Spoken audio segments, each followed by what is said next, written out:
ये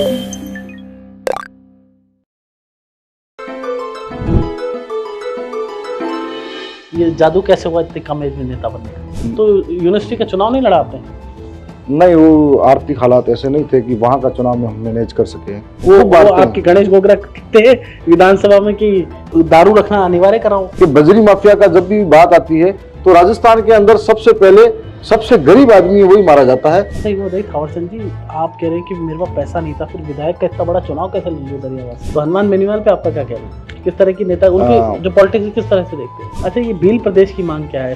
कि भील प्रदेश हमारी मांग है, हमारे पुरखा की मांग है, हमारा जन्मजात मांग है। लेकिन थावर चंद जी, इसको लागू कैसे करवाओ, कैसे बनाओगे भील प्रदेश? रामकेश मीणा जो कांग्रेस के विधायक है, अभी अभी बने हैं, वो कह रहे हैं कि आदिवासी सनातनी है। आदिवासी में हिंदू विवाह अधिनियम लागू नहीं होता, आदिवासी में भरण पोषण अधिनियम लागू नहीं होता, आदिवासी में दत्तक पुत्र लागू नहीं होता। तो आदिवासी कैसे हिंदू है? आदिवासी को ईसाई बनाया गया है, आदिवासी को मुस्लिम बनाया गया है, अन्य धर्मों में आदिवासी बटा है कि हमको यहाँ राजस्थान के अंदर बांटने का काम किया जाएगा। अच्छा, जो भारतीय संविधान के खिलाफ। बिचौलिए मिलकर कुछ मुआवजा सरकार से लेके खा जाते हैं, तो गरीब आदिवासी वहां तक पहुंच नहीं पाता है। फिर तो कल राजपूत भी कहेंगे राजपूत प्रदेश बनाओ और जाट कहेंगे जाट प्रदेश बनाओ। तो ये कॉन्ट्राडिक्शन नहीं है? आपको लगता नहीं कि ऐसे तो फिर सभी मांग उठाने लग जाएंगे? बीजेपी कहती है कि जो इंडिया अलायंस है उन्होंने बांटने की कोशिश की लोकसभा चुनाव में, इसके कारण नुकसान हुआ हमें। ये आरक्षण का, हम कभी आरक्षण खत्म करने की बात ही नहीं करें, और आपके क्षेत्र में भी मुद्दा बहुत चला। किससे परमिशन लेते है ये सरकार और किससे परमिशन लेकर खनन का कार्य किया जा रहा है? मैं इतनी बड़ी सोच नहीं रखता कि मुख्यमंत्री जी कैसे हैं, कैसे बोलते हैं, कैसे खड़े रहते हैं, कि बोलते हुए टिकते हैं नहीं टिकते। अब ये साधारण विधायक है, ये चर्चा में इसलिए है कि वहाँ टी शर्ट पहन के आ जाता है, भील प्रदेश की मांग करता है इतनी जबरदस्त तरीके से।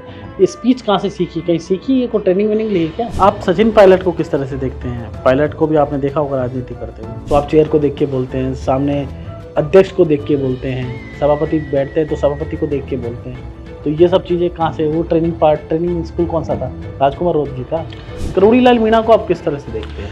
किरोड़ी लाल जी एक दमदार दबंग शख्सियत है और एक संघर्षशील व्यक्ति है, लेकिन सम्मान के रूप में एक दो पद दिए, वो भी आधे अधूरा है। सरकार कांग्रेस की रही हो, सरकार बीजेपी की रही हो, लेकिन वो हमेशा युवाओं के साथ धोखा करती है। पेपर लीक नहीं होते हैं, कई युवाओं के सपने लीक होते हैं, कई किसानों के सपने लीक, मेहनत लीक होती है। नहीं, मुख्यमंत्री तो कह रहे हैं मगरमच्छ पकड़ लेंगे, बड़ी मगरमच्छ। कब पकड़ेंगे? पकड़ते पकड़ते 5 साल निकल जाएंगे। 84 की क्या तैयारी है उपचुनाव को लेकर? विकास के नाम पर आप डैम बनाते हो, विकास के नाम पर आप खनन करते हो, हजारों आदिवासी विस्थापित होते हैं। एक पेड़ माँ के नाम, दूसरी तरफ आप बांसवाड़ा के अंदर पावर प्लांट के नाम पर कई हेक्टेयर बीघा जमीन को नष्ट कर रहे हो, जहाँ के पेड़ पौधे काट रहे हो। कुछ बीजेपी के नेता ये भी कहते हैं कि बीएपी पार्टी है ना, वो छत्तीसगढ़ जैसा मूवमेंट चला रही है, वहाँ पे नक्सलवाद यहाँ पे भी होने लग जाएगा। बीजेपी के नेता कहते हैं कि बीएपी पार्टी हिंदुओं को तोड़ने का काम कर रही है, राष्ट्र को तोड़ने का काम कर रही है। आदिवासी तो हिंदू है, क्योंकि किरोड़ी लाल मीणा भी कह रहे थे कि आदिवासी सनातनी है। हम लोग पेड़ों को पूछते, गाय की पूजा करो, बेलों की भी पूजा करते हैं हम तो हिंदू धर्म में भी होती है बेलों की? बेलों की पूजा करते हैं, बेल हमको अन्न उगा के देता है। भैंसों की पूजा करते हैं हम, तो सारे जीव जंतु की पूजा करते हैं। प्रकृति की पूजा करते हैं, पेड़ की पूजा हिंदू धर्म में भी होती है। हाल ही में जो भील प्रदेश को लेकर मांग थी, कुछ मुस्लिम आए, उसको लेकर कुछ लोगों ने फोटो भी निकाली और कहा कि ये तो मुस्लिम है और ये मुस्लिमों के साथ मिलकर भील प्रदेश की मांग कर। कुछ महामूर्ख हैं, उन्हें सोचना चाहिए कि वहां पर सिर्फ मुस्लिम कम्युनिटी नहीं आई थी, वहां पर राजपूत कम्युनिटी के लोग भी थे, वहां पर ओबीसी कम्युनिटी के लोग भी थे, वहां पर एससी एसटी के लोग भी थे, और पूरे हिंदुस्तान के अलग अलग कोने से, पंजाब हरियाणा से भी लोग आए थे। को आदिवासी को कुछ लोग वनवासी कहते हैं, तो आपको दिक्कत क्या है इससे? वर्तमान भाजपा की सरकार ने बहुत भेदभाव किया आदिवासियों के साथ में। वो चाहती नहीं कि इन आदिवासियों का कभी भला हो सके या फिर ये आगे आ सके। नमस्कार, भारत रफ्तार में आप सभी का स्वागत है। हम आपको रोज एक शख्सियत से मुलाकात कराने की कोशिश करते हैं और पॉडकास्ट करते हैं। आज हमारे साथ पॉडकास्ट में मौजूद हैं थावर चंद जी, जो कि विधायक हैं दरियावास से, और बाप पार्टी बीएपी, जिसकी अभी चर्चा पूरे देश में और राज्य में है, उनके विधायक हैं और यंग विधायक है। ज़बरदस्त तरीके से इनका जो जेस्टर वे ऑफ टॉकिंग रहता है विधानसभा के सदन पे, हमने अक्सर देखते हैं कि मुखर होकर आवाज़ बुलंद करते हैं। युवा विधायक हैं थावर चंद जी। थावर चंद जी, आपकी एज क्या है पहले ये बताइए सबसे पहले? मैं अभी 28 का हो गया। और बहुत कम एज में बन गया आप तो नेता। ये कैसे, मतलब ये जादू कैसे हुआ इतनी कम एज में नेता बनने का? ये तो मेरी विधानसभा की जनता, वहाँ के कार्यकर्ताओं की मेहनत की वजह से हूँ। तो ये मतलब आपका जर्नी कैसे है? जनता जानना चाहती है कि एक विधायक है जो इतना अच्छा बोलता है, जर्नी क्या है आपकी? मैं मोहनलाल सुखाड़िया में कॉलेज करता था, उदयपुर में। उदयपुर के अंदर। तो वहाँ पर यूथ लीडरों के साथ में जो कोई छोटी बड़ी समस्या होती, जिसके साथ गलत होता तो खड़े रहते थे। वो तो मैं सीखता, कोशिश करता और हमारे लोगों को न्याय मिले वहाँ से कुछ। तो यूनिवर्सिटी का चुनाव नहीं लड़ा आपने? नहीं, वो आर्थिक हालात ऐसे नहीं थे कि वहाँ का चुनाव में हम मैनेज कर सके। आर्थिक तो- हालत कैसे थे मतलब? मेरे परिवार, पिता किसान हैं, साधारण परिवार से हूँ। और ये कंडीशन नहीं है कि वहाँ पर करोड़ लाखों रुपया खर्च होता है, तो हम लोग उस तरह का सक्षम नहीं थे, चुनाव लड़े। फिर बीएड कर रहा था, उस दौरान इंटर्नशिप करने गांव गया, तो एक मूवमेंट हमारा जो डूंगरपुर बांसवाड़ा की तरफ चल रहा था, दक्षिणी राजस्थान का। कौन सा मूवमेंट? आदिवासियों को जल जंगल जमीन के हक की लड़ाई चल रही थी। तो मुझे भी वो चीज़ें पसंद थी और मैं उसके साथ लड़ना चाह रहा था। अब बीपीएम जो एक यूनिट बनी हुई है, उसी की 14 यूनिटों में से जो बिल प्रदेश विद्यार्थी मोर्चा के नाम से है, तो कॉलेज की यूनिट हर बार चुनाव लड़ रही थी। तो हमने भी पहला प्रयोग किया था दरियावत के अंदर, और हम असफल रहे थे। दूसरा प्रयोग में असफल रहे। तीसरे प्रयोग में हम दोनों ही पार्टी के मिलने के बाद भी उतने वोटों से जीत गए थे। पार्टियां चुनाव लड़ती हैं, आचार संहिता ये बात करते हैं, लेकिन सबसे ज़्यादा पैसा खर्च करते हैं पोस्टर, बैनर और बहुत दिखावटी चीज़ें होती हैं। मैंने ऐसा नहीं किया। मैं चाहता था कि हारे या जीते परिणाम कुछ भी हो, लेकिन हम लोग जनता को बदले। यदि कोई नेता 5 से 10 करोड़ रुपया अगर खर्च करता है चुनाव के अंदर, तो उसकी मंशा, उसका चरित्र यही रहेगा कि चुनाव जीतने के बाद मैं पैसे कैसे कमाऊं। तो हम लोग वो नहीं चाहते थे। हम कोई भी चुनाव आज तक लड़ा, कभी किसी को पैसा दिया नहीं, किसी को दारू और कुछ और नहीं दिया। दारू तो चलती है आपके इधर? वो आपके गणेश गोगरा कहते हैं विधानसभा में कि दारू रखना अनिवार्य कराओ। नहीं, उनका कहना ये था कि हमारी संस्कृति का हिस्सा है, हमारे पुरखों की देवी देवताओं का कोई भी मामला होता है तो हम लोग उसमें महुए की धार को चढ़ावा करते हैं। अच्छा, मान्यता है। आप भी मानते हो? सभी लोग मतलब? हम तो करते हैं, मानते हैं। अच्छा। तो हम चढ़ावा करते हैं। इसमें एक चीज और है कि कभी कभी जैसे अभियान चलता है कि अवैध शराब की ज्यादा चल रहा है, तो ये अभियान का शिकार हमेशा आदिवासी होता है या गरीब व्यक्ति होता है, कि जिसके घर में 1 या 2 बोतल पड़ा है, कोई मेहमान आता है तो उसके लिए रखें।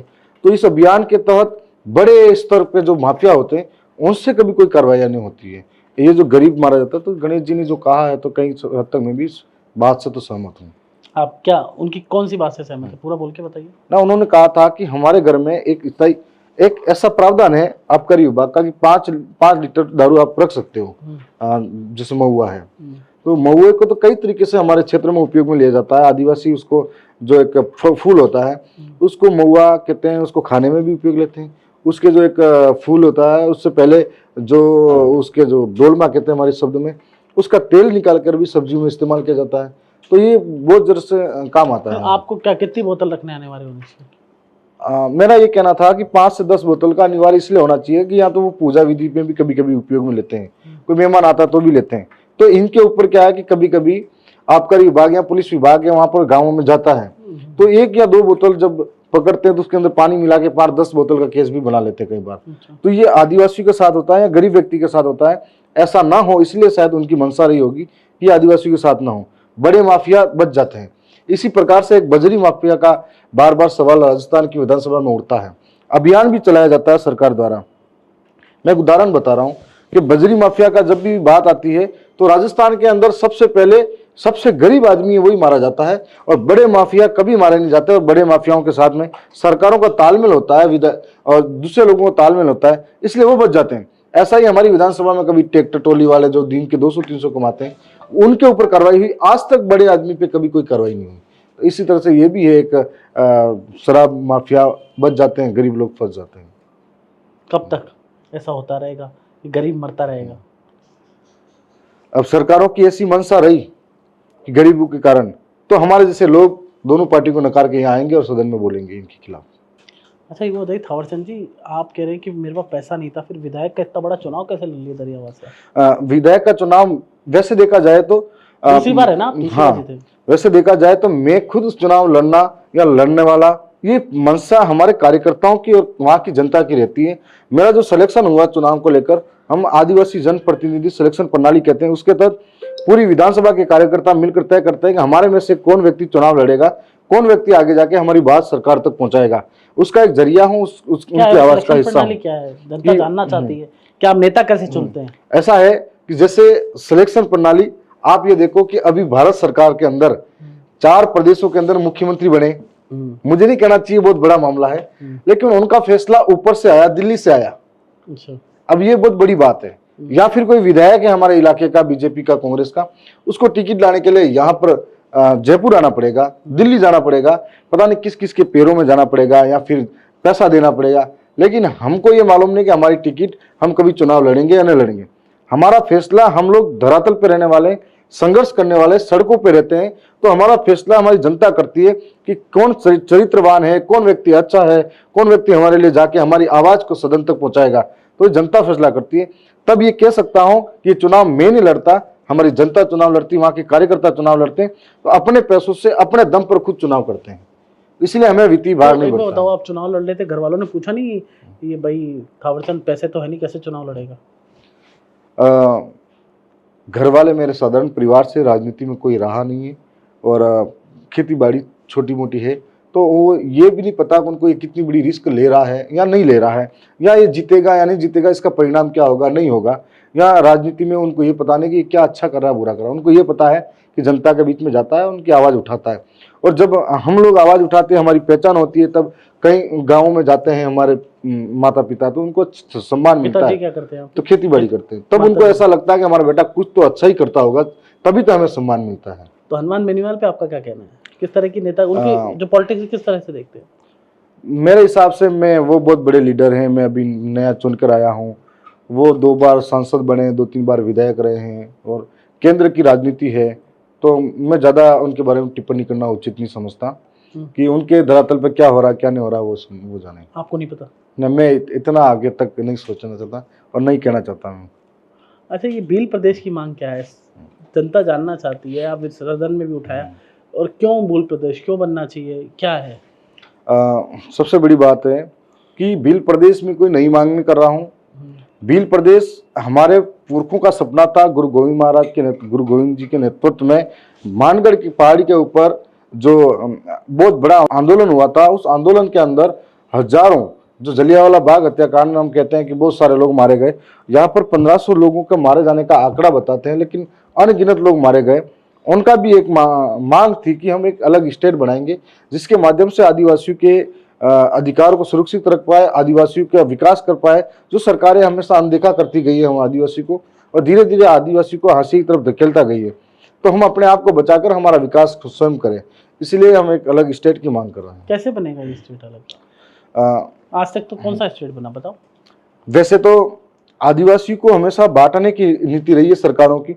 हम जो कुछ लोग हमारे आदिवासी इधर मध्य प्रदेश में, कुछ लोगों को महाराष्ट्र में, कुछ लोगों को गुजरात में, कुछ लोगों को राजस्थान में बांटा गया। इनके बीच में मैं आपको बता दूं कि हमारी संस्कृति, बोली, भाषा, रीति, परंपराएं सब एक जैसा है, खान पान, पुरखाई, खेती बाड़ी व्यवस्था सब एक जैसा है। फिर हमें अलग अलग बांटा गया, अलग अलग लोगों को अलग अलग। अगर आप कहते हो कि कैसे बनेगा, अगर जाति के आधार पर बनाने की बात करते हैं, तो नागा एक जाति है, उसके आधार पर नागालैंड बनता है। मिजो एक जाति है, उसके आधार पर मिजोरम बनता है। अभी हाल ही में जो तेलंगाना बना, वो भाषा के आधार पर बना, तो हमारी भाषा भीली बोली है, और भील बहुल इलाका है, तो दोनों तरीके से भी बन सकता है। दूसरा, कई ऐसे स्टेट रहे हैं जिनको ये सोचा सरकारों ने कि ये अपना सेपरेट विकास करे, और एक स्टेट बनता है सेपरेट आदिवासी, तो अपना विकास ज़्यादा फोकस हो सकता है, संभव हो सकता है, और आदिवासियों की जो जल जंगल जमीन है उसकी सुरक्षा हो सकती है। तो उस हिसाब से उन्होंने ये सोचा कि अलग स्टेट बनाया जाए। तो ऐसे कई स्टेट बने हुए हैं, तो क्यों राजस्थान के अंदर, क्यों भील प्रदेश नहीं बन सकता? आप एक बार भील प्रदेश आपकी मांग है उसको बोल के बताइए, क्या मांग है? कि भील प्रदेश हमारी मांग है, हमारे पुरखा की मांग है, हमारा जन्मजात मांग है, और भील प्रदेश हमारे अलावा कि हमारे जो पुरखा है उस भील प्रदेश के लिए बलिदान दी तो है। तो आज भील प्रदेश की मांग मैं नवी नहीं कर रही हूँ, ये भील प्रदेश की मांग घनी पुरानी है। ये कह रहे हैं कि भील प्रदेश की मांग बहुत पुरानी है और ये नई मांग नहीं है, लेकिन थावरचंद जी इसको लागू कैसे करवाओ, कैसे बनाओगे भील प्रदेश? ये हमारा संघर्ष है, चलेगा जब तक हमारे पुरखे इस मांग को उठाते हुए शहीद हो गए। तो हम लोग भी सड़क से सदन तक, कल तक हम ज्ञापनों के माध्यम से सरकारों को अवगत करा रहे थे। आज जयपुर और दिल्ली भोपाल, गांधीनगर, ये महाराष्ट्र, मुंबई के अंदर ये अंधी बेरी गूंगी सरकारों के कान के पर्दे यहाँ पे भी खोलेंगे। अच्छा, एक बात बताइए, सब लोग कहते हैं, कुछ विधायक बीजेपी के भी कह चुके हैं कि आदिवासी हिंदू था, हिंदू है और हिंदू रहेगा। मदन दिलावर ऑलरेडी कह चुके हैं, हालांकि उन्होंने एक माफ़ी भी मांगी है। तो और दूसरे विधायक कह रहे हैं कि आदिवासी जो मूल कल्चर है वो गाय की पूजा करता है, प्रकृति की पूजा करता है। एक रामकेश मीणा जो कांग्रेस के विधायक हैं, अभी अभी बने हैं, वो कह रहे हैं कि आदिवासी सनातनी है। आपका ये जो ये है कि आदिवासी हिंदू है, यानी इस पर आपका क्या कहना है? इस पे मैं ज़्यादा क्या बताऊं, पूर्व में भी बता चुके आपको। सुप्रीम कोर्ट का भी फैसला हमारे पक्ष में आया हुआ है, और संविधान के अंदर भी हमें बता रखा है कि आदिवासी धर्म पूर्वी है। आदिवासी में हिंदू विवाह अधिनियम लागू नहीं होता, आदिवासी में भरण पोषण अधिनियम लागू नहीं होता, आदिवासी में दत्तक पुत्र लागू नहीं होता। तो आदिवासी कैसे हिंदू है? रही बात सुप्रीम कोर्ट का जजमेंट है कैलाश बनाम महाराष्ट्र, समता जजमेंट, इन जजमेंट के अंदर भी बताया गया आदिवासी धर्म पूर्वी है। जब इस देश के अंदर कोई धर्म नहीं था, देश का नाम भारत नहीं था, देश के अंदर कोई संविधान नहीं बना था, उससे पहले का आदिवासी है। तो आदिवासियों को आप जबरन हिंदू भी बनाया गया है, आदिवासी को ईसाई बनाया गया है, आदिवासी को मुस्लिम बनाया गया है, अन्य धर्मों में आदिवासी बटा है। तो जो आदिवासी मुस्लिम बन गए, वो आदिवासी का भी लाभ ले रहा है, मुस्लिम का भी लाभ ले रहा है, ये दोनों चीजें कैसे एक साथ हो सकती है? मतलब एसटी का लाभ भी ले रहा है। हम तो यही कह रहे हैं कि आदिवासी जिन धर्मों में गया, आदिवासी पुनः आदिवासी धर्मों में लौटे। और आज दिल्ली के अंदर भी हमारे जो माननीय सांसद महोदय राजकुमार जी, उन्होंने भी सेपरेट धर्म कोड की मांग वहां कही है। सेपरेट धर्म कोड होना चाहिए आपका जी, अब तक नहीं है? नहीं है। अच्छा, पूर्व में था, जब अंग्रेजों के समय के बाद में 1951 तक धर्म कोड आदिवासियों का था, अलग से सेपरेट था। 1951 से 61 के बाद में इसको बदला गया, अन्य के बाद में इसको बदल कर हिंदू में शामिल किया गया। एक सुप्रीम कोर्ट की 7 जजों की बेंच ने एसटी एससी के विषय में एक फैसला दिया है कि एसटी में भी अलग अलग होने चाहिए और एससी में भी अलग अलग होने चाहिए। इस पर आपका क्या कहना है? सुप्रीम कोर्ट ने इसके माध्यम से एसटी को ही एसटी के अंदर बांटने का काम किया गया है। और दूसरा, उनके अंदर एक चीज और है कि संविधान के अंदर कोई फैसला देना कोर्ट का काम नहीं है। यदि ऐसा कोई है तो संसद के अंदर कानून बनना चाहिए, संसद के अंदर कानून पारित होना चाहिए। इसका मतलब आप है ना, कोर्ट संविधान को चैलेंज कर रही है, इसका ये मतलब हुआ। दूसरी बात, आप हमको ये बांटना चाह रहे हो कि इसमें जो कास्ट है मजबूत है उसको अलग करो, इसमें जैसे राजस्थान के अंदर या तो मीणा को ऊपर रखोगे आप, या फिर भील को ऊपर रखोगे आप। तो ये कैसे संभव होगा? ये तो हम लोगों में आपस में लड़ाने का फैसला आ रहा ना, तो आपस में नफरत फैलाने के लिए, लड़वाने के लिए कर रहे हैं। तो ये कॉलेजियम वाला मामला है, जो जजों वाला, जजों की बेंच वाला मामला, इसका आप विरोध करते हैं? मतलब सीधे जी, हमारे खिलाफ मामला है, हम इसका विरोध करते हैं, हमारे साथ छेड़छाड़ी का मामला है। आपको लगता है कि आपको बांटने की कोशिश की जाए? बिल्कुल बांटने की कोशिश है। ये भी है, कहा गया कि इसके अंदर समझने वाली बात है कि आरक्षण उसको मिलेगा जिसके घर में अगर कोई नौकरी है तो उसको नहीं मिलेगा परमानेंट। तो कोई व्यक्ति ऐसा है जो चपरासी बन रहा है तो उसके परिवार को मिलेगा नहीं, और कोई कलेक्टर बन रहा है उसके परिवार को मिलेगा नहीं। तो असमानता देखो आप, चपरासी और कलेक्टर के बीच में नौकरी दोनों हो गई, तो कैसे संभव होगा? तो इसलिए हम ये कहते हैं कि इसके अंदर हमें बांटने का काम किया गया है और ये दोनों आपस में लड़वाने का काम किया गया है। इस तरह के फैसले पहले पंजाब सरकार ने 1975 के अंदर लिए, लेकिन वो सफल नहीं हो पाए। इसी प्रकार का 1994 के अंदर 2004 के अंदर ये महाराष्ट्र सरकार ने भी लिया, सफल नहीं हो पाए। तो ये एक हमारे साथ भी ऐसा ही हो रहा है राजस्थान के अंदर कि हमको यहाँ राजस्थान के अंदर बांटने का काम किया जाएगा, अच्छा, जो भारतीय संविधान के खिलाफ है। वो तो सुप्रीम कोर्ट के जज, पॉलिटिकल पार्टी ने तो बोला ही नहीं है ना, सुप्रीम कोर्ट के जजों ने बोला है। वही कहना चाह रहा था कि हमको इस तरह से बांटना हम स्वीकार नहीं करते। अच्छा, एक आदिवासियों की कोई झड़प हुई थी पुलिस से, क्या मामला था बांसवाड़ा में? 2-4 बांसवाड़ा के अंदर न्यूक्लियर पावर प्लांट बनाए जाने की बात चल रही है।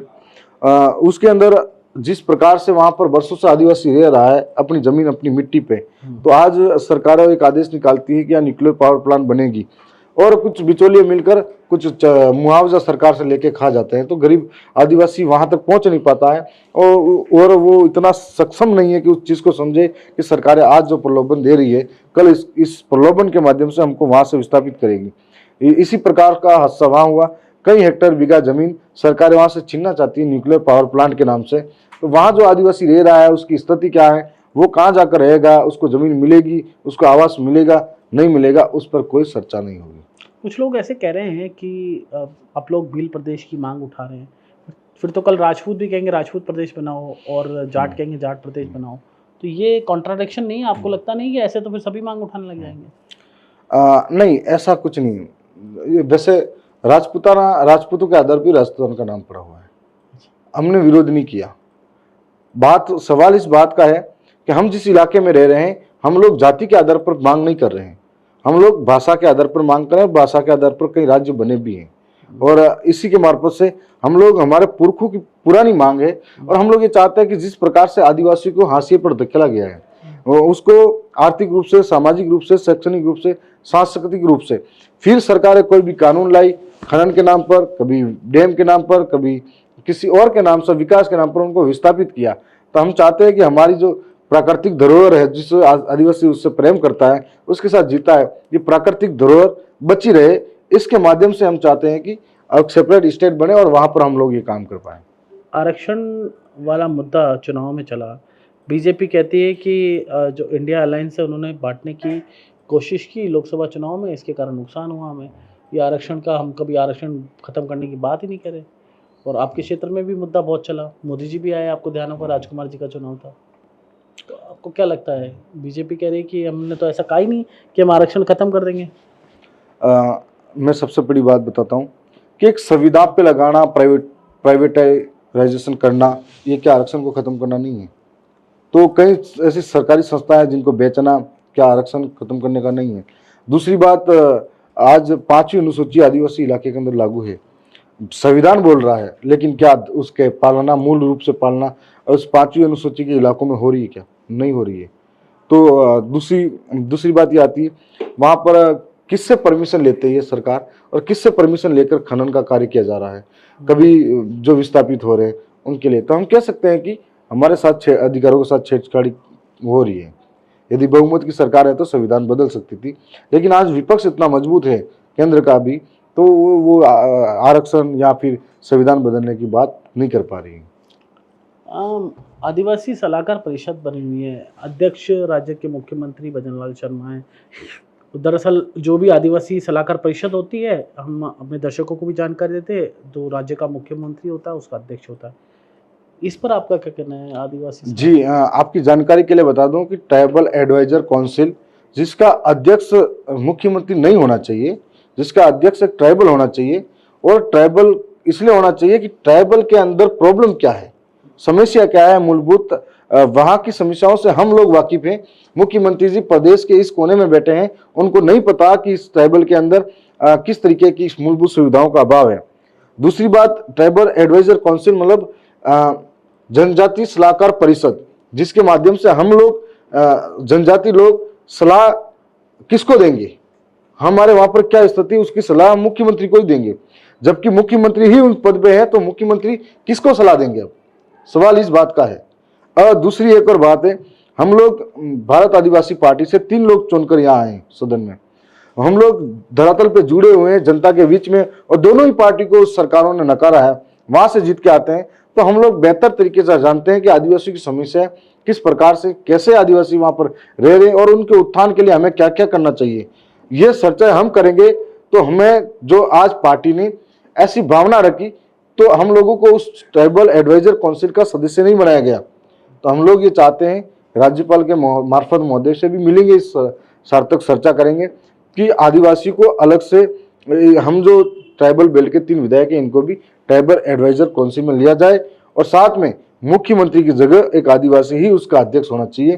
पूर्व में जनजाति मंत्री नंदलाल मीणा इस ट्राइबल एडवाइजर काउंसिल के अध्यक्ष थे, लेकिन एक बार उन्होंने ये मांग करी थी कि भील प्रदेश बनना चाहिए। इस मांग के समर्थन में उन्हें लगा कि ट्राइबल एडवाइजर काउंसिल में जो मजबूत आदमी है वो आज अलग हो जाएगा, इसलिए उनको पद से भी हटा दिया गया था। तो वहीं से मुख्यमंत्री जी यहाँ पर बैठे हुए हैं। तो मुख्यमंत्री जी आदिवासी का हितैषी हैं, चाहते हैं कि आदिवासी लोगों का भला हो, तो इस पद को छोड़े, और आपको प्रदेश के बहुत बड़े स्तर पर मुखिया बनाया गया है, वो उस पद पे आप विराजमान। मुख्यमंत्री जी को किस तरह से देखते हैं आप? मुख्यमंत्री भजनलाल जी शर्मा को, नए नए मुख्यमंत्री हैं, किस तरह से आप देखते हैं? वो एक प्रदेश के मुखिया हैं। मैं इतनी बड़ी सोच नहीं रखता कि मुख्यमंत्री जी कैसे हैं, कैसे बोलते हैं, कैसे खड़े रहते हैं, कि बोलते हुए अटकते हैं नहीं अटकते। मैं एक छोटा विधायक हूँ, मेरी पार्टी का एक कार्यकर्ता हूँ, मेरी जनता ने यहाँ भेजा है। मुख्यमंत्री जैसा एक गरिमामय पद है, उसको जज करने का या फिर उनको देखने का नजरिया राजस्थान और प्रदेश की जनता देख रही है, और वो सोच रहे हैं कि मुख्यमंत्री जी कैसे बोलते हैं, कैसे खड़ा रहते हैं, कैसे बात करते हैं, कैसे रुक कर बात करते हैं या नहीं करते हैं। ये तो प्रदेश की जनता फैसला करेगी, या वो देख रही है, वो जज करेगी। मैं इतने बड़े प्रदेश के मुखिया के बारे में क्या बोल सकता हूँ? मैं एक साधारण विधायक हूँ।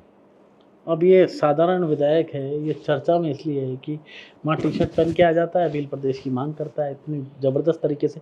ये स्पीच कहाँ से सीखी, कहीं सीखी, ये कोई ट्रेनिंग वेनिंग ली है क्या? हम जो बोलते हैं वो हम दिल से इसलिए बोलते हैं क्योंकि हम उन समस्याओं को फेस करके आते हैं, और वहाँ जन्मजात तो देखते हुए आ रहे हैं, वहाँ उन अभावों में पले पड़े हैं, तो वही चीजें बोलते हैं जो हमने देखी हुई है, इसलिए हम उस तरीके का बोल पाते हैं। आप सचिन पायलट को किस तरह से देखते हैं? पायलट को भी आपने देखा होगा राजनीति करते हुए। एक अच्छे लीडर हैं, सम्मान करते हैं, हम अच्छे लीडरों का सम्मान करते हैं। अच्छा, यूथ हैं? यूथ हैं। आपने कभी देखा, उनका स्टाइल पसंद आया कोई? वो सदन में बहुत कम आए, एक दो बार नमस्ते हुआ।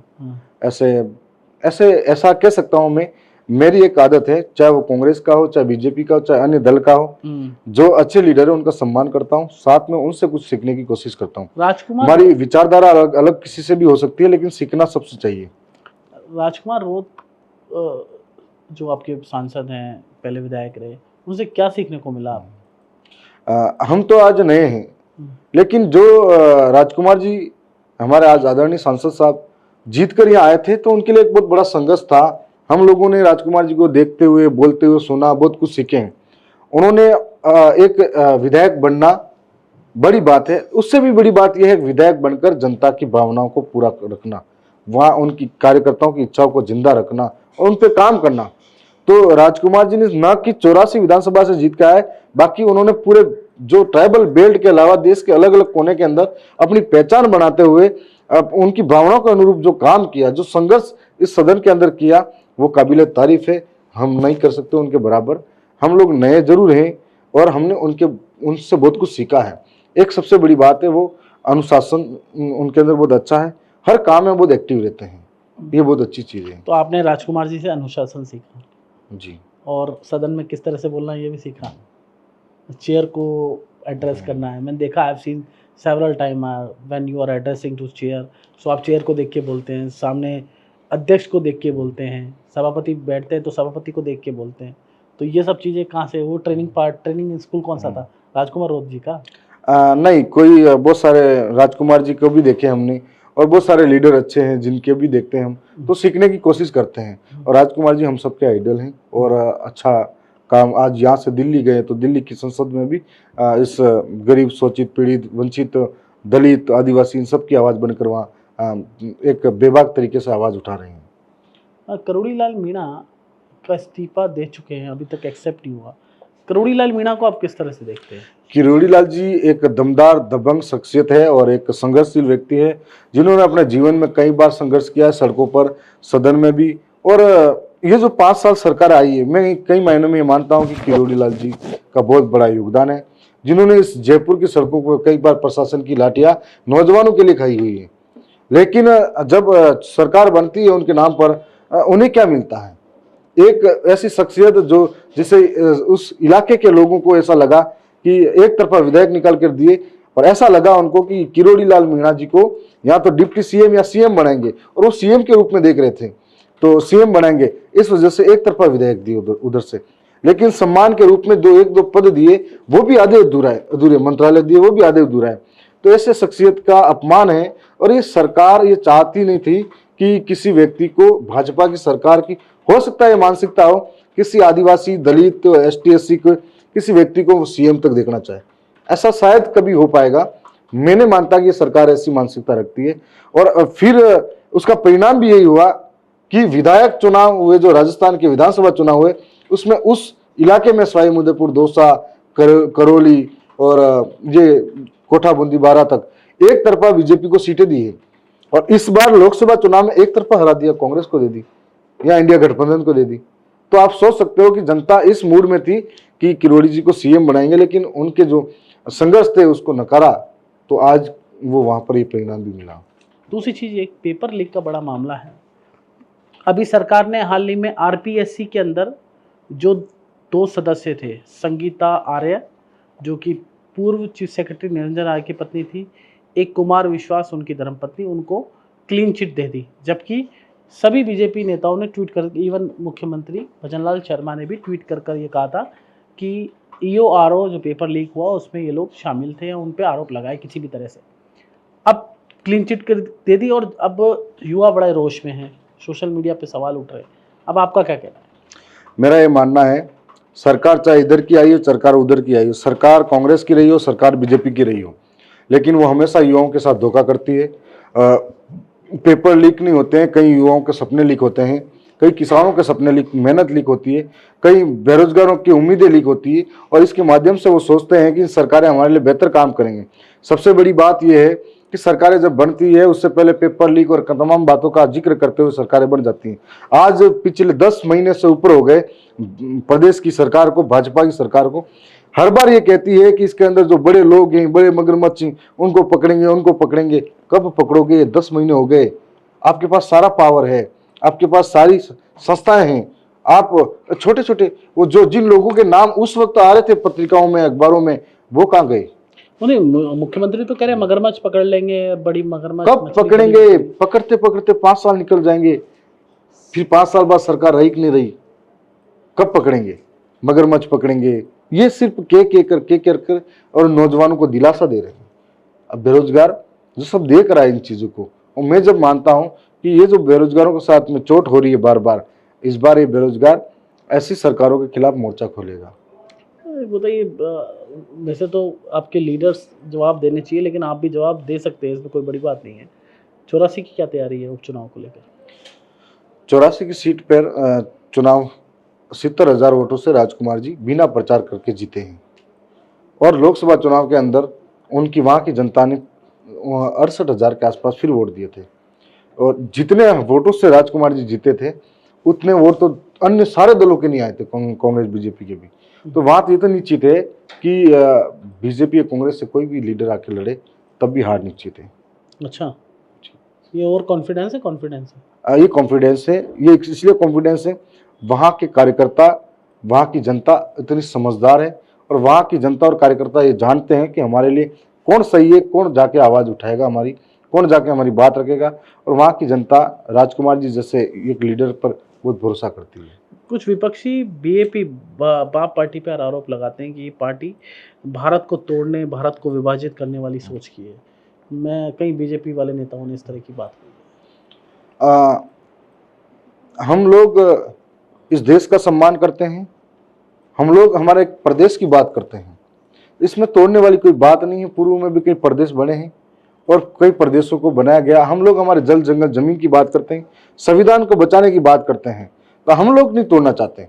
संविधान बचेगा तो आज हमारे इलाके के अंदर खनन किया जा रहा है, हमारे इलाके के अंदर स्टैच्यू ऑफ यूनिटी के नाम पर सरदार वल्लभ भाई पटेल, इतने बड़े महान लीडर हैं जो प्रदेश को, पूरे देश को जोड़ने का काम किया था, उनके नाम पर एक यूनिटी के नाम पर उनको जो मूर्ति स्थापित की जाती है, उससे हजारों आदिवासी विस्थापित होते हैं। क्या सरदार वल्लभ भाई पटेल ने आदिवासियों के लिए ये सपना थोड़ी देखा था कि मेरी वजह से आदिवासी विस्थापित होंगे, दर दर की ठोकरें खाएंगे?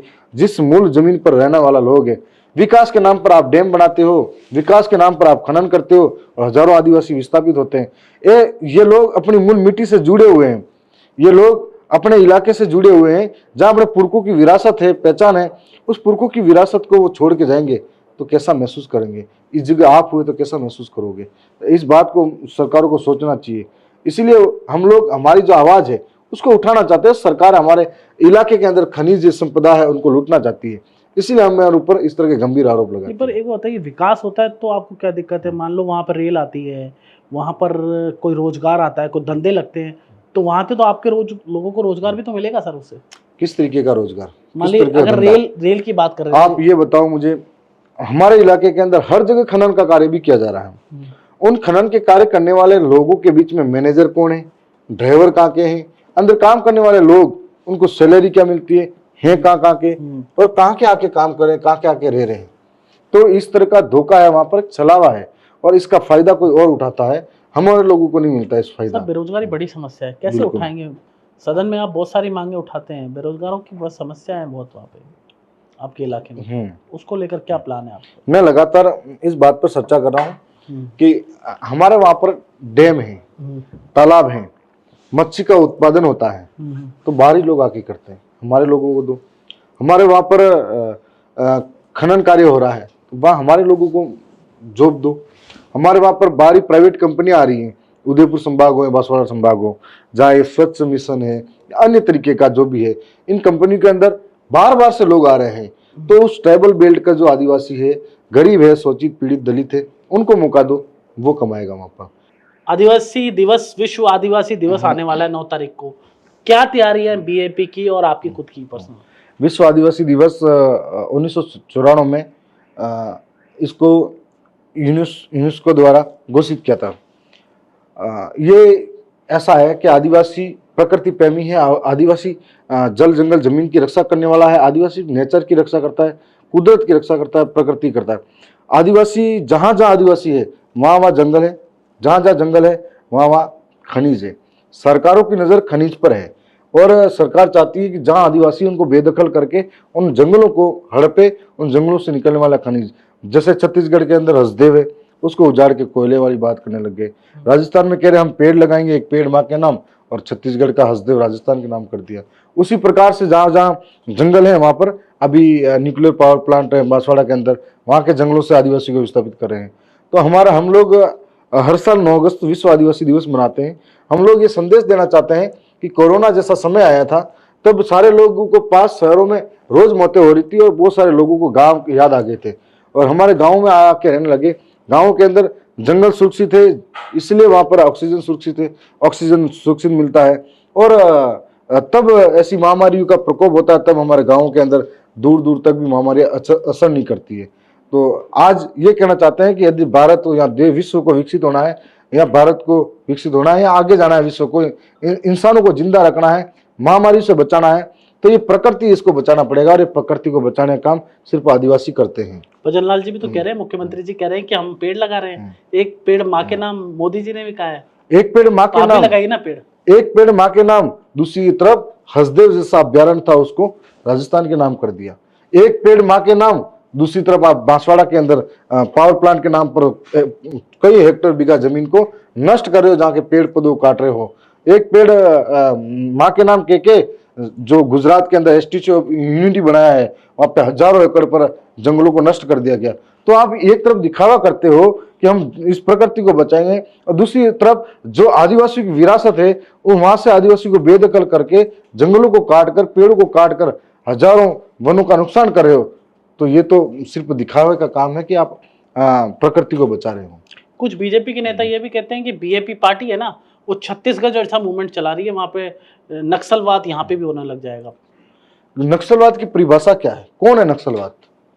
छत्तीसगढ़ के बस्तर, सरगुजा, उस इलाके में मैं जाके आया हूं। मैं उसके बाद में जहां हसदेव के लिए लोग लड़ रहे हैं, उस जंगल के लिए, उस इलाके में जाके आया। वहां कई सालों से धरने प्रदर्शन चल रहे हैं, शांतिपूर्ण धरने चल रहे हैं। लोग बता रहे हैं कि 11 साल की मासूम बच्ची को ये कह के मार दिया कि नक्सलवादी है। एक 6 महीने की मासूम बच्ची को मार दिया और फिर बताया गया कि कई ह्यूमन राइट्स के लोग वहां पहुंचे, कुछ लोग पहुंचे नक्सलवादी के नाम पर। और आपको बता दूं मैं कि 11 साल के बच्ची कोई नक्सलवादी हो सकती है क्या?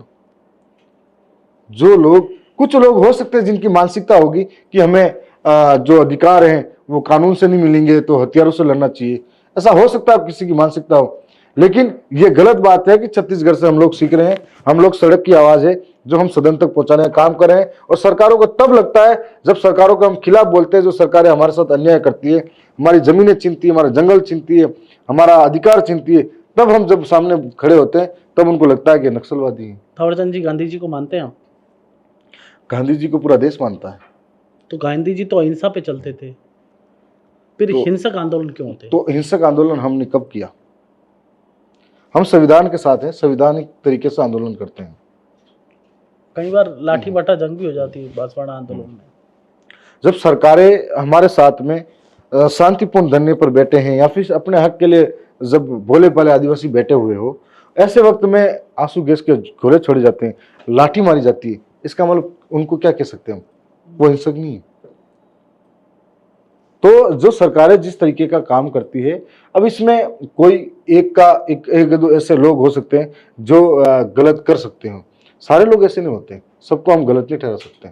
और आदिवासी एक शांत प्रिय कौम है जो कभी किसी को नुकसान नहीं पहुंचाती, वो जीवों की पेड़ पौधों को उनमें अपना भगवान ढूंढती है, तो किसको कैसे? बीजेपी के नेता कहते हैं कि बीएपी पार्टी हिंदुओं को तोड़ने का काम कर रही है, राष्ट्र को तोड़ने का काम कर रही है। आदिवासी तो हिंदू है, क्योंकि करोड़ीलाल मीणा भी कह रहे थे कि आदिवासी सनातनी है। आपको बता दें कि इसमें मैं ज्यादा चर्चा क्या करूं, सुप्रीम कोर्ट का जजमेंट है। सुप्रीम कोर्ट बोल चुका है, कई लोगों ने कह चुके हैं कि आदिवासियों का अपना धर्म पूर्वी है, इस देश के अंदर कोई धर्म नहीं हुए थे, इस संसार विश्व के अंदर उस टाइम भी आदिवासी था, इस देश का नाम भारत नहीं पड़ा, संविधान नहीं बना तब भी आदिवासी था, और इसके अंदर कोई विचारधारा नहीं बनी। आदिवासी बहुत पुराना है। रही बात कैलाश बनाम महाराज, सुप्रीम कोर्ट का जजमेंट है 5 जनवरी 2011 का, वो जजमेंट कह रहा है कि इस देश का मूल मालिक आदिवासी है। और फिर दूसरी बात, संविधान भारत का कह रहा है कि आदिवासी हिंदू विवाह अधिनियम 1951 उन पर लागू नहीं होता, हिंदू भरण पोषण अधिनियम उन पर लागू नहीं होता, हिंदू दत्तक पुत्र अधिनियम उन पर लागू नहीं होता। तो फिर किस तरीके से आदिवासी? अच्छा, एक बात बताइए थावरचंद जी, आप लोग गाय की पूजा करते हैं? हमने बताया हम प्रकृति पूजते हैं, प्रकृति के अंदर सारी चीजों को पूजते हैं। तो गाय की पूजा तो हिंदू धर्म में भी होती है। हम लोग पेड़ों को पूजते, गाय की पूजा करो, बेलों की भी पूजा करते हैं हम। तो हिंदू धर्म में भी होती है बेलों की पूजा? बेलों की पूजा करते हैं, बेल हमको अन्न उगा के देता है। भैंसों की पूजा करते हैं हम, तो सारे जीव जंतु की पूजा करते हैं। प्रकृति की पूजा करते हैं, पेड़ की पूजा हिंदू धर्म में भी होती है। और हमारे कुल गोत्र के अंदर भी एक सांपों की पूजा करते हैं आप? हाँ, सांपों के माध्यम से हमारे पुरखों को सांपों के अंदर देखते हैं। तो ये भी तो हिंदू धर्म में होता है।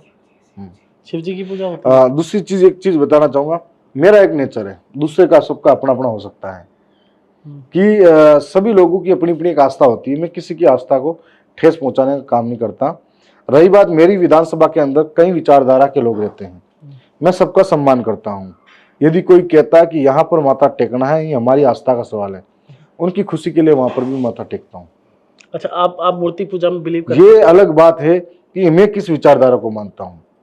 मेरी विधानसभा में कोई कई तरह की विचारधारा के लोग हैं, कई बार कई मंदिरों पे भी माथा टेका, कई बार उनकी आस्था जहाँ जुड़ी है। मस्जिदों में भी जाते हैं? मस्जिदों में गया नहीं हूँ, लेकिन कुछ लोग, हमारे विधानसभा के लोगों की आस्था है, उन्होंने कोई मन्नत रखी तो मैं वहां पर भी फूल माला चढ़ाने जरूर जाऊंगा। अच्छा, इसमें कोई आपत्ति चर्च नहीं। चर्च में मैं कभी गया नहीं हूँ। मस्जिद में भी नहीं गया, चर्च में भी नहीं गया? नहीं गया हूँ मैं। अच्छा, कुछ लोगों ने ये बोला, मैं थावरचंद जी आपसे स्पष्ट पूछ रहा हूँ, जो आपका मानगढ़ में जो आंदोलन था, इतनी बड़ी संख्या में लोग जुटे अभी हाल ही में, जो भील प्रदेश को लेकर मांग थी, कुछ मुस्लिम आए, उसको लेकर कुछ लोगों ने फोटो भी निकाली और कहा कि ये तो मुस्लिम है और ये मुस्लिमों के साथ मिलकर भील प्रदेश की मांग कर कुछ लोगों ने नहीं, कुछ गिने चुने लोगों ने निकाला होगा। वो महामूर्ख है, महामूर्ख है। उन्हें सोचना चाहिए कि वहां पर सिर्फ मुस्लिम कम्युनिटी नहीं आई थी, वहां पर राजपूत कम्युनिटी के लोग भी थे, वहां पर ओबीसी कम्युनिटी के लोग भी थे, वहां पर SC ST के लोग भी थे, और पूरे हिंदुस्तान के अलग अलग कोने से, पंजाब हरियाणा से भी लोग आए थे हमारे समर्थन करने के लिए, हमारे सहयोग के लिए। मुस्लिम कैसे आए थे? तो मुस्लिम कम्युनिटी के लोग, जब ये आपने पूछा नहीं कि राजपूत कैसे आए, आपने कि ओबीसी के लोग कैसे आए, ये नहीं पूछा SC के लोग कैसे आए। मैं नहीं पूछ रहा, मैं तो नहीं, अब ये मैं आपको बता रहा हूं, उन लोगों ने ये नहीं पूछा कि ये लोग कैसे आए। जब ओबीसी और जनरल के लोग भी तो समर्थन कर रहे हैं, तो माइनॉरिटी क्यों समर्थन नहीं कर सकता है? वो क्यों भील प्रदेश के अंदर नहीं रह सकता है? कुछ लोगों को सिर्फ मुस्लिम के नाम पर राजनीति आती है और राजनीति करना चाहते हैं। हम लोग ST SC माइनॉरिटी और जो प्रकृति के अंदर विश्वास रखने वाला जनरल समाज से भी है, वो जो इस जीव प्रेमी में विश्वास रखता है, उन सबको हम साथ में लेकर चलते हैं। आपको आदिवासी को कुछ लोग वनवासी कहते हैं, तो आपको दिक्कत क्या है इससे? एक बात बताओ, वनवासी और आदिवासी में फर्क क्या है? वन का मतलब जंगल होता है, और जंगल के अंदर शेर भी रहता है, गिद्दड़ भी रहता है, और सारे जंगली जानवर भी रहते हैं, और इंसान भी रहता है। इसका मतलब आप वनवासी कह रहे हो कि वो वनवासी का मतलब वन के अंदर कौन सा जीव है? आदि इंसान है या जानवर है? आदि मानव भी तो रहते थे पहले। आदि मानव भी रहते थे। तो आप आदिवासी का मतलब होता है आदि अनादिकाल से इस धरती पे रहने वाला। आदिवासी का मतलब होता है इस धरती का मूल मालिक। तो जब आदिवासी सरकारें कहने लग जाएगी तब सरकार को पता लग जाएगा कि असली मालिक आदिवासी ये है। अच्छा थावरचंद जी, आपके क्षेत्र की जो आपका विधानसभा है दरियाबाद, उसकी समस्याएं क्या है और आपने अपनी जनता के लिए अब तक क्या क्या किया है? हमारे सिर्फ दरियाबाद विधानसभा नहीं, जो ट्राइबल बेल्ट है उसके अंदर स्कूलों की हालत जर्जर है। आज दिन में रोज मेरे पास 10 फोटो आते होंगे। स्कूलों की हालत ऐसा है कि कोई बच्चा, कोई माँ बाप उसके बच्चों को स्कूल में रखने जाते होंगे तो दिल पे हाथ रखकर कलेजे पे टुकड़े को उस विद्यालय के अंदर छोड़ के आते होंगे। ये छत है जो कभी भी नीचे आ सकती है। ऐसे इलाके हैं जहाँ पर पानी टपक रहा है, ऐसे इलाके जहाँ पर स्कूल के नीचे, पेड़ों के नीचे पढ़ा रहे हैं। साथ में स्वास्थ्य की बात करें तो विभागों के अंदर मशीनें नहीं है, स्वास्थ्य विभाग के अंदर डॉक्टर की पूर्ति नहीं है। सड़कों की बात करते हैं, ऐसे ऐसे इलाके जो आज़ादी के बाद आज तक सड़क नहीं बनी है। ऐसा स्कूलों के अंदर 80% व्याख्याताओं को पद खाली है। स्कूलों के अंदर टीचर नहीं है, कौन पढ़ाएगा, क्या स्थिति है। तो रोजगार के नाम पर सारे आदिवासी पलायन बाहर करते हैं। तो इन स्थिति पे कभी कोई ध्यान नहीं दिया गया और शायद सरकारें को सोचना चाहिए। हम लोग प्रयास कर रहे हैं कि हमें जो बजट हमारे पास रहता है उसके माध्यम से स्कूलों की स्थिति को बेहतर करें, एक एक चीज़ को बेहतर करने की कोशिश करें। लेकिन फिर भी इस बार जो बजट भी हमें दिया है उसमें पूर्ण रूप से वर्तमान भाजपा की सरकार ने बहुत भेदभाव किया आदिवासियों के साथ में। वो चाहती नहीं कि इन आदिवासियों का कभी भला हो सके या फिर ये आगे आ सके या ये शिक्षित बनकर, पढ़े लिखे बनकर आगे आ सके। वो चाहते नहीं है कि यहाँ पर रोजगार उपलब्ध हो। वो चाहते नहीं कि लोग पढ़े लिखे और समझदार बने। इसलिए हमारे बेल्ट के अंदर न के बराबर हमको मिला है। और शायद उन्होंने इस तरह का पक्षपात किया कि बीजेपी के अलावा किसी भी विधायक को कुछ नसीब नहीं हुआ। तो डरे हुए हैं आपसे बीजेपी से, बीजेपी वाले, आपको लगता है? अब ये तो मैं कैसे कह सकता हूँ डरे हुए नहीं है। हम लोग ये डराने के लिए नहीं आए, हम लोग हमारे अधिकारों को यहाँ पे बताने के लिए आए हैं।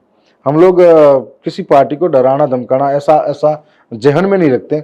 हम लोग ये विश्वास रखते हैं कि हमारे क्षेत्र की जनता ने ये सोच के हमें भेजा है कि हमारी मूलभूत सुविधाएं, हमारे इलाके की जो आवाज़ है वह सदन तक जाए। और हम एक प्रयास यही कर रहे हैं कि हमारे वहाँ क्षेत्र के जो मूल मुद्दे हैं यहाँ तक पहुँचा पाएँ। बीएपी का मेगा प्लान क्या है? क्या पूर्वी राजस्थान तक भी आएंगे अब आप? अगर हमारे विचारों को यहाँ के लोग समझते हैं तो वो हमारे से जुड़ना चाहेंगे तो हम सबको जोड़ेंगे। अभी जुड़ रहे हैं कुछ लोग, यहाँ भी जुड़ेंगे, देश के अंदर भी जुड़ेंगे।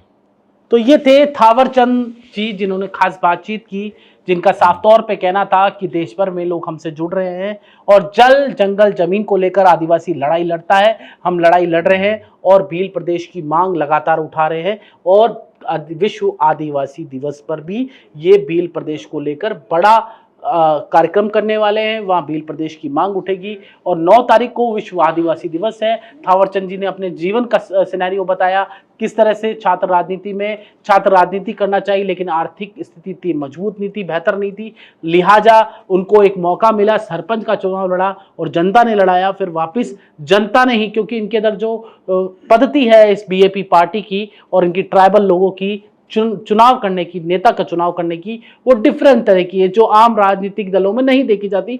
ऐसा इन्होंने बताया कि यहाँ पर हम जनता ही लीडर बनाती है और जनता ही चुनाव लड़ाती है। मेरे पिता किसान थे और मेरे घर वाले इस खेती से जुड़े व्यवसाय से थे, आर्थिक रूप से इतना संपन्न नहीं था, लेकिन अब विधायक बना हूं और जनता की समस्या उठाऊंगा। इन्होंने बताया कि इनके क्षेत्र में क्या क्या समस्याएं, किस तरह से इन्होंने क्षेत्र की समस्याओं को उठाया। कुछ विद्यालय हैं बिल्कुल जीर्ण शीर्ण अवस्था में है और कुछ चिकित्सालय ऐसे हैं जहां पर डॉक्टर्स नहीं है और कई समस्याएं। बहरहाल इनसे बात करते रहेंगे, नियमित आप हमसे जुड़े रहिए।